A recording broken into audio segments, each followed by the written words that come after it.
सातबाराच्या बातमीपत्रात आपलं पुन्हा स्वागत। दिगवडे गावच्या वेशीवरील पुरातन गाव तळ्याला अखेर नवसंजीवनी मिळू लागली आहे। अनेक वर्ष गाळानं भरून अस्तित्व गमावत असलेल्या या तळ्याच्या पुनरुज्जीवनासाठी 72 लाख रुपयांचा निधी उपलब्ध झाला असून गाळ काढणं आणि सुशोभीकरणाच्या कामांना सुरुवात झाली आहे। या तळ्यासाठी निधी उपलब्ध व्हावा अशी मागणी बी न्यूजनं वेळोवेळी आपल्या बातम्यांद्वारे लावून धरली होती।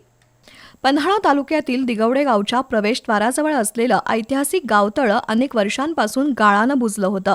परिणामी तळ्याचं मूळ स्वरूप नष्ट होण्याच्या मार्गावर होतं। मात्र ग्रामस्थांनी श्रमदानातून तळ्याभोवती वृक्ष लागवड करून या जलस्रोताचं अस्तित्व टिकवण्यासाठी प्रयत्न सुरू ठेवले होते।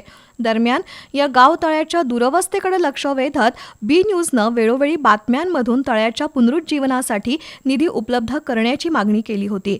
अखेर या प्रयत्नांना यश मिळालं असून पालकमंत्री माधुरी मिसाळ यांनी जलसंधारण निधीतून 72 लाख रुपयांचा निधी मंजूर केलाय।